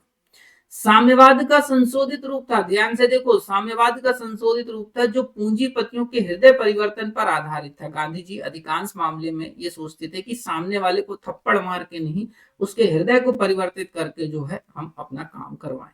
ठीक है? तो चंद्रजीत और मधुर सुन रहे होंगे अच्छे से। उसके बाद में निष्कर्षतः यह संपूर्ण मानवता के कल्याण में योगदान देने जैसे था, जिसे वर्तमान में आप जो है एमएनसी कंपनियों द्वारा निभाई जाने वाली कॉर्पोरेट रिस्पॉन्सिबिलिटी से भी जोड़कर देख सकते हैं। तो अपने तरीके से एक बेहतर निष्कर्ष भी आप बना लें। मेरे कहने का 2 मार्कर, 7 मार्कर और लॉन्ग आंसर। अब यदि लॉन्ग आंसर पूछेगा तो सामाजिक आर्थिक न्याय को एक्सप्लेन कर दो, अपरिग्रह की भावना को एक्सप्लेन कर दो, इसके बाद मतलब जितने सारे पॉइंट्स दिए हुए हैं यहाँ पर नंबरिंग गड़बड़ है, 3, 4, 5 और 6 इस तरीके से। तो अब आप इनको बढ़िया एक एक करके एक्सप्लेन कर लो, न्यासधारिता में इतना लिख के आ जाओगे, बकायदे आपको नंबर मिल जाएंगे। इसी का इंग्लिश वर्जन आपके सामने स्क्रीन पर है। इंग्लिश वाले ये ना सोचें कि आपको सारा कंटेंट नहीं मिल रहा है, सारा कंटेंट एक जगह मिल जाएगा। Everything is written and 1 to 1, जैसा कि आपको देखो हिंदी की मैंने आपने लिखा है, वैसे ही मैंने आपके लिए इंग्लिश में सारी फॉर्मेटिंग कर दी। सारी क्लास में खुद बनाता हूँ ताकि बच्चों को कंफ्यूजन नहीं हो। दिक्कत क्या होती है, जब पढ़ाता कोई और है बनाता कोई और है, इसमें बड़ी दिक्कत आ जाती है कई बार। अब गांधी जी के दर्शन पे भी प्रश्न बनते हैं बच्चों, या तो इंडिविजुअल इनसे 2 मार्कर बन जाते हैं या फिर 7 मार्कर बनेंगे। तो गांधी जी के दर्शन दो संदर्भ में समझे जा रहे हैं। एक तो समझा जा रहा है नैतिक दर्शन और एक समझा जा रहा है सामाजिक और नैतिक दर्शन, दोनों के संदर्भ में। तो नैतिक दर्शन में हम पंचव्रत, सत्याग्रह, साधन और साध्य की पवित्रता की चर्चा करते हैं। पंचव्रत मतलब गांधी जी ने भी उसी प्रकार से जो है 5 व्रत का पालन करने की बात कही, सत्य, अहिंसा, अपरिग्रह, उसी के साथ साथ अस्तेय, ये सारी बातों की चर्चा होती है। और ब्रह्मचर्य, तो ये 5 जो हैं व्रत हैं जिनको सभी को पालन करना चाहिए। सत्याग्रह, सत्य के प्रति किया जाने वाला आग्रह, अभी इसका मैं थोड़ी देर से एक्सप्लेनेशन दे रहा हूँ सत्याग्रह के बारे में आपको। साधन और साध्य की पवित्रता, यदि आप अपना लक्ष्य हासिल करना चाहते हो, किसी वस्तु को प्राप्त करना चाहते हो, तो उसके लिए उस ही ईमानदारी से प्रयास भी करें। ऐसा नहीं कि अनुचित तरीकों का पालन करें। ये बात कही गई है साधन और साध्य की पवित्रता में। वहीं सामाजिक और नैतिक दर्शन, यह सभी का सभी प्रकार यथा सामाजिक, धार्मिक, आर्थिक और राजनीतिक और आध्यात्मिक उदय से संबंधित था, और इसी को ही सर्वोदय कहा गया। इसी को क्या कहा गया? सर्वोदय कहा गया। तो इस आधार पर सामाजिक विचार, राजनीतिक विचार, राम राज्य, आर्थिक विचार और धार्मिक विचार आपको समझने होते हैं, जिनमें से मैं फिलहाल राम राज्य पर थोड़ी सी चर्चा कर रहा हूँ।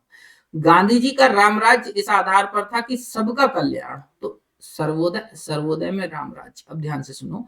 सबसे पहले रोटी के लिए श्रम सिद्धांत। रोटी के लिए श्रम सिद्धांत ये कहता है, गांधी जी बोलते हैं हर व्यक्ति को प्रतिदिन अपने लिए कुछ ना कुछ काम करना होता है या करना चाहिए। जैसे इसलिए गांधी जी चरखा चलाते थे, ध्यान से समझना। तो रोटी के लिए श्रम मतलब खाना है तो मेहनत करनी पड़ेगी, तो सबको करना चाहिए। इन्होंने सभी को कहा इस संदर्भ में, समझना मेरी बात को। इवन इन्होंने मतलब काम करने के संदर्भ में ये तक बात कही कि व्यक्ति को अपने जो पिता है उनके द्वारा अपनाए गए व्यवसाय को अपनाना चाहिए। इसके पीछे गांधी जी एक रीजन ये भी देते हैं बच्चों, क्योंकि पिता जो कर रहे हैं वो आप शुरू से देख रहे हैं, तो उस काम में आप जल्दी निपुण हो जाएंगे। उसके बाद में न्यासधारिता का सिद्धांत, ट्रस्टीशिप का सिद्धांत, अभी थोड़ी देर पहले मैंने आपको बोला, जो कहीं ना कहीं इस बात पर आधारित था कि इसमें अपरिग्रह की भावना ज्यादा नहीं थी। कुटीर उद्योगों का समर्थन करते हैं, क्योंकि ये जानते हैं और आज भी आपको पता है कुटीर उद्योगों के समर्थन में सरकार खड़ी होती। इसी को आप एमएसएमई सेक्टर के कहीं ना कहीं हिस्सा मानते हुए देख सकते हैं। फिलहाल समझ गए मेरे बात को? नहीं तो कुटीर उद्योग दूसरी श्रेणी के हैं। ऐसा नहीं कहना कि ये कुटीर उद्योग और एमएसएमई में सारा अंतर नहीं कर रहे हैं। तो मैं आपको सारी क्लासेस जो आपकी प्री मेंस की हैं उन पर चर्चा करता हूँ। इकोनॉमिक्स की क्लासेस के लिए आप मैं बिल्कुल जुड़ सकते हैं मुझसे, मैंने वहां पर डिटेल में इनसे सब में चर्चा करी है। स्वदेशी पर बल, देखो आत्मनिर्भर भारत अभियान की अभिव्यक्ति मैंने आपको बोला है पहले ही हो चुकी थी। जब आप मेरे से आत्मनिर्भर भारत अभियान पढ़ेंगे तब मैं आपको वहां पर ये बात बताता हूं कि स्वदेशी पर पहले ही चर्चा हो चुकी है। बट पहले का जो स्वदेशी था उसमें हम जो एक तरीके से ग्लोबलाइजेशन है उसका विरोध करते थे, पर अभी का जो आत्मनिर्भर भारत है इसमें ग्लोबलाइजेशन का सपोर्ट करा गया है। आगे बढ़ते हैं।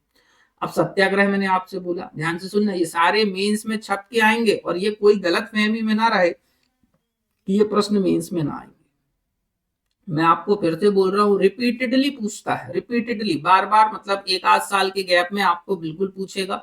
तो आप यदि मेंस देने जा रहे हैं, क्या देने जा रहे हैं? मेंस देने जा रहे हैं, और आप मेरी इस क्लास को बिना देखे जा रहे हैं, तो मैं कहूंगा कि आप कुछ तो गलत कर रहे हैं। तो मेंस में बिल्कुल पढ़ के जाओ, 100% आता है गांधी जी का ट्रस्टीशिप सिद्धांत। गांधी जी के ट्रस्टीशिप सिद्धांत को यदि उस वर्ष ना पूछा जाए तो एक आध वर्ष में क्या है आगे पीछे करके पूछता है। फिर गांधी जी के ये जो दर्शन है इन पर थोड़े से प्रश्न बनते हैं, और इनमें भी सबसे ज्यादा प्रश्न बनता हुआ दिखता है सत्याग्रह का। किसका बनता है? सत्याग्रह, सत्य के प्रति किया गया आग्रह। तो प्री प्लस मेंस, तो प्री में थोड़ा कम पूछेगा, मेंस में 2 मार्कर और 7 मार्कर ज्यादा बनेगा। समझे बात को? तो ये होगी बात। तो यह आवर्तन विधि पर आधारित था। आवर्तन विधि अर्थ क्या है समझे, जिसमें अहिंसा का सर्वत्र पालन करते हुए विरोधी के हृदय परिवर्तन का भाव सम्मिलित था। मतलब आपको कोई दुख पहुंचा रहा है तो आप उस दुख को सहन करते हुए उसे इस बात का आभास दिलाओ कि तुम गलत कर रहे हो। इसी को पिक्चरों में दिखा देता है। वो बोलता है ना संजय कि एक चमाटा मारे तो क्या करने का, तो बोले भाई दूसरा देने का। बोले नहीं, ये तो बापू ने नहीं बोला। समझ गए बात को, वो वाली बात। इसके पीछे तर्क था कि प्रत्येक व्यक्ति में ईश्वर का अंश होता है। ध्यान से सुनना, गांधी जी अपने सत्याग्रह को कैसे एक्सप्लेन कर रहे हैं उस बात को समझो। गांधी जी बोलते हैं कि मुझ में भी ईश्वर है, उसमें भी ईश्वर है जो मेरा बुरा कर रहा है। बट ये बात है कि वह अपने अंदर निहित जो ईश्वर है, अपने अंदर छुपा जो ईश्वर है, उसकी पहचान नहीं कर पा रहा है। इसके बाद ध्यान से सुनना, तो यही कारण क्या है इसके पीछे कि वह सांसारिकता में घिरा हुआ है। तुम भी तो सांसारिकता में घिरे हुए हो, पढ़ाई नहीं कर रहे हो। समझना मेरी बात को, तुम भी किसमें घिरे हुए हो, सांसारिकता में घिरे हुए हो, क्योंकि तुम्हें अभी लग रहा है कि ये संसार सब कुछ है। यही संसार तुम्हारी जान खा जाएगा जिस दिन सिलेक्शन नहीं होगा। फिर से समझो, फिर से बोल रहा हूं, यही संसार तुम्हारी जान खा जाएगा जिस दिन तुम्हारा सिलेक्शन नहीं होगा। जिसमें संसार में तुम भटक रहे हो और भोला राम की गलियों में जिस प्रकार से तुम घूम रहे हो, ये तुम्हारे चट कर जाएगा तुम्हारे फ्यूचर को। फिर याद करना कि सर कभी बोला करते थे, भंवर कुआं, भंवर और कुआं दोनों है। मैं हमेशा बोलता हूँ, भंवर भी है, कुआं भी है। इससे निकलना इतना आसान नहीं है। जो निकला है उसके बल्ले बल्ले है, जो नहीं निकला वो गर्त में ही गया है, आगे नहीं बढ़ा। तो तुम सोच लो तुम्हें क्या करना है। इसे आध्यात्मिक शक्ति मानते थे और सब लोगों की प्रवृत्ति है, ना कि कमजोरों की, सबल लोगों की। समझना, यहाँ पर सब लोगों लिखा है, सबल लोगों की प्रवृत्ति। गांधी जी क्या बोलते हैं कि ये जो है ना, ये मजबूतों का प्रवृत्ति है, कमजोर आदमी नहीं कर सकता सत्याग्रह। इस बात को समझो, गांधी जी कहते हैं। तो ये मजबूत लोग जो बिल्कुल दृढ़ निश्चयी हो, उनके अंदर सत्याग्रह होता है। कमजोर लोग तो डर जाते हैं, बोले छोड़ यार, जो कह रहा है वही मान लो। सत्याग्रही नहीं मान सकता भाई साहब इस बात को। बहुत एक मूवी आई है, मुझे अभी हिसाब बराबर करके आई थिंक आ रहा है, आर माधवन की फिर से एक बड़ी अच्छी मूवी आई है, हिसाब बराबर आई थिंक जो है, ऐसा कुछ करके एक बार सर्च करना, मिल जाएगी आपको नेटफ्लिक्स और इन सब में अच्छे से मिल जाएगी। बड़ी अच्छी मूवी है। लोग जैसे बोलते हैं ना 10-20 रुपए छोड़ देते हैं, यार छोड़ो, उसके ऊपर बनाई गई कि कैसे लोग इससे अरबपति बन रहे हैं। देखना बहुत जरूरी है। विपत्ति में सत्य के प्रति अडिग रहने की बात हो रही है। विपत्तियां सबके साथ होती हैं, पर विपत्ति में भी जो अडिग रहे वही सत्याग्रही। ऐसा नहीं कि विपत्ति देखिए बोले चलो भैया छोड़ो। समझ गए बात को, ये नहीं। सत्य की जीत को जो है पुनर्जन्म से भी गांधी जी जोड़ देते हैं। गांधी जी बोलते हैं इस जन्म में नहीं होगी तो तुम्हारी जीत अगले जन्म में होगी। समझना मेरी बात। तो इस आधार पर गांधी जी के सत्याग्रह को एक्सप्लेन कर लोगे कि नहीं, जल्दी से कमेंट कर लो बच्चों एक बार फटाफट। बिल्कुल, सभी लोगों का स्वागत है और सभी को मैंने बोला है फुल एंड फाइनल क्लास एक बार पढ़ना है, अंतिम बार पढ़ना है। बार बार बार बार भटकना बंद करो। जितना भटकोगे उतना जीवन में भटकाव है। आपको फिर से बोल रहा हूं, एकमात्र सॉल्यूशन है जहां पर जिस भी सब्जेक्ट की मैं जिम्मेदारी लूंगा वह आपको ऐसा करवाऊंगा कि कभी भटकोगे नहीं। और इतना याद कर लो, यकीनन पास होगे। पास होना है उस आईएएस एकेडमी को ज्वाइन करिए। मैं फिर से आपसे बोल रहा हूँ, बाकी फिर आपका निर्णय।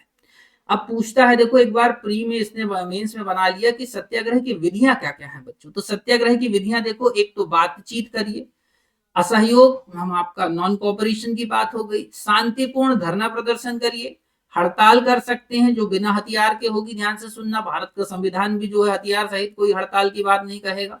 उसके बाद में आर्थिक बहिष्कार करिए।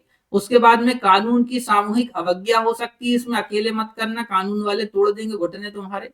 और करना देना, ऐसे कई जो हैं गांधी जी ने सत्याग्रह की विधियों को समझाया था। तो पूछ लेता है तो कुछ लिखाना, ये हो गई बात। अब एक और प्रश्न आता है कि सत्याग्रह की विशेषताएं क्या है। ध्यान से सुनो, स्पेस एक जगह मैंने देखो सारे रखने के लिए सारी चीजें करी है कि सत्याग्रह की विधियां विशेषताएं क्या है। तो इसमें नैतिकता होनी चाहिए, मतलब सत्याग्रह में नैतिक भावना निहित होनी चाहिए बच्चों। नैतिकता अच्छाई और बुराई में अच्छाई को चुनने की कहती है, या सत्य के प्रति जो है आगे रहने को कहती है। ईमानदारी और प्रतिबद्धता हो, मतलब ईमानदारी से किए जा रहा हो। ऐसा नहीं है कि सत्याग्रह आप इसलिए कर रहे हैं कि तुमको बोलना कि चलो पैसे मिलेंगे। कुछ लोग ऐसे भी इसी के चक्कर में बच्चों का जो है शोषण करते हैं। निर्भय, निस्वार्थी और विनम्र हो, मतलब निर्भय भी हो, डरना नहीं है, निस्वार्थ भाव से करा जा रहा हो और विनम्र भी हो। ध्यान से सुनना, कैसा हो, विनम्र हो। मैं इसको मिटा दे रहा हूं क्योंकि तुम्हारे पास पीडीएफ आएगी तो तुम पढ़ोगे काय से अच्छे से। ये लो, ठीक है। चलो उसके बाद में ध्यान से समझना, उसके बाद में आगे बढ़ते हैं बच्चों। विचार और व्यवहार में एक रूपता की बात आती है। विचार और व्यवहार में क्या हो, एक रूपता हो और पूर्णतः अहिंसक हो, मतलब इसमें हिंसा की कोई भी जगह नहीं है गांधी जी के सत्याग्रह में। और विचार व्यवहार में एकता, मतलब ऐसा नहीं कि मुंह में राम बगल में छुरी। उसी के साथ ईश्वर में अटूट श्रद्धा हो, कुछ भी हो ईश्वर है, मतलब आस्तिकता का भाव जो है निहित रहता है। तो सत्याग्रह की विशेषता पूछ ले, सत्याग्रह क्या होता है ये पूछ ले, और एक और बनने वाला प्रश्न सत्याग्रह और निष्क्रिय विरोध पूछ ले तो आंसर क्या दीजिएगा। देखिए आपसे पूछे सत्याग्रह, तो सत्याग्रह देखना अहिंसा पर आधारित होता है, जबकि निष्क्रिय विरोध हिंसा पर आधारित होता है। निष्क्रिय विरोध मतलब कुटाई कर देंगे, विरोध भी करेंगे, जब मन करा, जब ज्यादा हुआ तो कूट देंगे।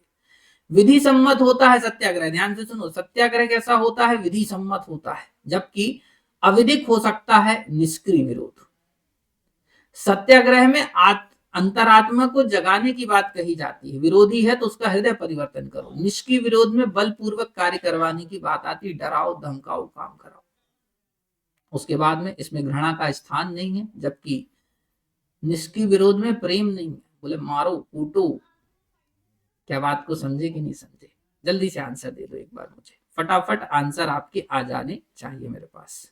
बिल्कुल, चलो ठीक है, थोड़ा सा और, बिल्कुल थोड़ा सा सब्र बाकी हो तो फटाफट कर लेते हैं यदि आप लोगों के अंदर है। साधन और साध्य की पवित्रता की बात होती है तो फटाफट सुन लो। मैं सारे जो नैतिक आदर्श है वो समझा दे रहा हूं आपको कम शब्दों में। साधन का अर्थ होता है, सॉरी साध्य का अर्थ होता है मेरे प्यारे बच्चों लक्ष्य। क्या होता है, लक्ष्य। तो गांधी जी बोलते हैं कि लक्ष्य प्राप्ति हेतु नैतिक साधनों का प्रयोग होना चाहिए।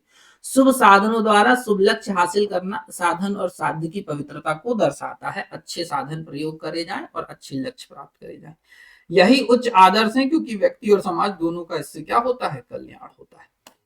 उसके बाद में रामराज्य लोकतांत्रिक व्यवस्था पर आधारित है। गांधी जी का जो रामराज्य है वह कहीं ना कहीं डेमोक्रेटिक सिस्टम का जो है, डेमोक्रेटिक सिस्टम पर बेस्ड है। जनता की सुनी जाएगी, सबकी बात को समझा जाएगा, कुछ जो है तो जनता के अहित को नहीं करा जाएगा। विकेंद्रीकरण, ये विकेंद्रीकृत सामाजिक व्यवस्था पर आधारित है और जीवन यहाँ पर स्वचालित होता है। उसी के साथ साथ जनता हितैषी कानून बने और यदि अनुचित लगे तो जनमानस को अहिंसात्मक रूप से विरोध करने का अधिकार भी देता है। जिस प्रकार से वो जो किसान दिल्ली को घेरते हैं ना, तो यदि वो अहिंसात्मक रूप से विरोध कर रहे हैं तो देखो ये गांधी जी के रामराज्य का हिस्सा है भाई साहब, इस बात को समझिए। तो ऐसा नहीं कि उनकी कुटाई करी जाए, उनको खदेड़ा जाए, उनको जो है रोका जाए, ये गलत है। आत्मा का शासन, जिसे गांधी जी ने जो है प्रबुद्ध अराजकता जो है बताया है। समझ गए मेरे प्यारे अभ्यर्थियों। आर्थिक विचार के अंतर्गत रोटी के लिए श्रम सिद्धांत मैंने समझा दिया, कुटीर उद्योग समर्थन की बात कर दी, ट्रस्टीशिप सिद्धांत आप समझ चुके हैं, स्वदेशी पर बल देने की बात भी मैंने आपको बोल दिया है। यहाँ पर ये ध्यान देखो दो कि लोकल से वोकल, घरेलू उत्पाद का उत्पादन करना, उन्हीं को खरीदना, उन्हीं का प्रसार करना और इसे ग्लोबल बनाना, ये इसका कॉन्सेप्ट भी पहले ही दिया जा चुका था, बशर्ते अब जो है इसका नया रूप मोदी जी के द्वारा अपनाया गया है।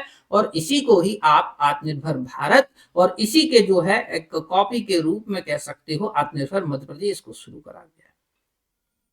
ठीक है, तो इस तरीके से अब एक और जो डिटेल प्रश्न आपको बनने वाला है मीन्स का। देखो मैं आपको मीन्स के वो सारे प्रश्न दे दे रहा हूं, मैं फिर से बोल रहा हूं, तुम गांधी जी का इस राज्य, जो गांधी जी का टॉपिक है आपके मीन्स में, उसको यहीं से पढ़ लो। पॉलिटी का भी एक टॉपिक आपका कंप्लीट कर दे रहा हूं, आपको बिल्कुल नहीं भटकना पड़ेगा, इतना तुमने रट लिया, प्रश्न बिल्कुल बनेगा मीन्स में और 100% बनेगा। ये लो, कितने परसेंट बनेगा, 100%। अब इसके बावजूद नहीं पढ़ना है ना, तो मैं कहूंगा कि तुम्हारी इच्छा ही नहीं। चलो जल्दी से देखो, गांधी जी का दर्शन जो है नैतिक बिंदुओं पर जो है किन प्रकाश डालता है, तो उस संदर्भ में गांधी जी का नैतिक दर्शन व्यवहारिक आदर्शवाद पर आधारित था, जिसमें उन्होंने आध्यात्मिक विचारों और नैतिकता को अपने जीवन और आदर्श का केंद्र जो है बनाया था। समझ गए बात को। गांधी जी नववेदांती थे, वेदांत के नए स्वरूप को अपनाते थे, तो जो प्रत्येक जीव को ईश्वर का अंश मानता है, नववेदांत, समझना मेरी बात को, तथा मानव सेवा को ही क्या समझते थे, परम धर्म की संज्ञा देते थे। ज्ञात हो कि गांधी जी के नैतिक दर्शन को निम्नलिखित बिंदुओं के माध्यम से समझा जा सकता है। सबसे पहले पंचव्रत, फिर सत्याग्रह, फिर साधन और साध्य की पवित्रता, और फिर सर्वोदय। समझना मेरी बात को। तो सबसे पहले पंचव्रत को समझो। सत्य, अहिंसा, अस्तेय, अपरिग्रह और ब्रह्मचर्य, ये हो गए पंच महाव्रत। इसके आधार पर गांधी जी का यह दर्शन जैन धर्म के समतुल्य था, जिसके अनुसार जीवन को संयमित, सुव्यवस्थित एवं शांतिपूर्ण बनाए रखने के लिए प्रत्येक व्यक्ति को 5 जो है महाव्रतों, अर्थात वही मैंने जो आपको बताए, इनका पालन करना चाहिए। जीवन को क्या बनाया रखा जाए, ध्यान से सुनना, संयमित, सुव्यवस्थित और शांतिपूर्ण। इतना लिख के आ जाना, अपने आप जो है उसका हृदय परिवर्तित हो जाएगा जो कॉपी चेक कर रहा है। दूसरा देखो, सत्याग्रह, सत्य के प्रति किया गया आग्रह, अर्थात गांधी जी के अनुसार दुराचारी, अधर्मी, कपटी आदि भावनाओं वाले व्यक्तियों के हृदय परिवर्तन पर जोर दिया जाना चाहिए, जो सत्याग्रह से हो सकता है। मार के तो बोलते हैं ना, मार मार के, कूट कूट के कुछ भी करवा सकते हो, पर एक बार उसका हृदय परिवर्तन हो गया तो नेक्स्ट टाइम वो उस गलती को नहीं करेगा। ठीक है, तो अच्छे से समझा लेना। ठीक है, अभिषेक, चंद्रजीत और जो है मधुर, अभिषेक को परिवर्तित करेंगे। ठीक, चलो आगे देखते हैं। साधन और साध्य की पवित्रता की बात आ रही है, तो साध्य के प्रति प्राप्ति हेतु नैतिक माध्यमों का प्रयोग किया जाना चाहिए। मैंने आपसे बोला, गलत तरीकों से आप अपने लक्ष्य को प्राप्त ना करें, चोरी ना करें, चीटिंग ना करें। समझ गए बच्चों। उसके बाद में सर्वोदय, गांधी जी के दर्शन के अनुसार सभी का सब प्रकार से, अर्थात भौतिक, आर्थिक, सामाजिक, मानसिक और राजनीतिक आदि क्षेत्रों में उत्थान सुनिश्चित होना चाहिए, और यह एक ऐसे रामराज्य की स्थापना हो सके जिससे समानता, संप्रभुता, समानुभूति, सहिष्णुता आधारित हो और इसका लाभ गरीबों और वंचितों तक भी पहुंचे। तो यह कहलाया सर्वोदय। तो आई होप आपको आज का ये सेशन अच्छा लगा होगा। उम्मीद कर रहा हूं आपने इस सेशन को एंजॉय करा होगा। यदि आपको आज का ये सेशन दिल से अच्छा लगा है तो पूजनी बापू जी के समर्पण में और इसी के साथ साथ मैं अतुल कुमार गर्ग विदा लेना चाहूंगा। सेशन अच्छा लग रहा है तो कृपया करके लाइक करें, शेयर करें अपने मित्रों तक, और कमेंट बॉक्स में जरूर कमेंट करके बताएं कि प्री और मेंस की क्लास आपको आज तक किसी ने ऐसी दी है क्या। मैं फिर से चैलेंज के रूप में भी कह रहा हूं, आप एक बार पूरे यूट्यूब को खंगाल लो, जहां से आपको खंगालने का मन करे, जहां से भी, विथ आंसर राइटिंग कोई दे देगा तो मैं इस चैलेंज को स्वीकार कर लूंगा और इसको आगे फॉलो भी करा जाएगा। मैं फिर से बोल रहा हूं, भवरकुआ के इतिहास में कई ऐसी कहानियां लिखा हूं जो आप बिल्कुल मानेंगे। चलिए, मैं अतुल कुमार गर्ग विदा लेना चाहूंगा आपसे। उम्मीद कर रहा हूं आपको आज का ये मेरा सेशन अच्छा लगा होगा। अपने मित्रों के साथ, अपने दोस्तों के साथ जरूर इस सेशन को शेयर करें। अपना ध्यान रखें और अपनी तैयारी को जबरदस्त करें। कुश आईएएस एकेडमी आपके लिए वो सारी चीजें करने को तैयार है, यदि आप अपना सहयोग और प्रेम देने के लिए तैयार है। जय हिंद, जय भारत, धन्यवाद। और गांधी जी को समर्पित इस क्लास के लिए आप सभी का धन्यवाद। आप सभी लोगों ने आज इस सेशन को देखा, बाद में देख रहे हैं तो थोड़ा सा अब बापू के नाम पर थोड़ा कष्ट कर लो और कमेंट करके जरूर बताओ। जय हिंद साथियों।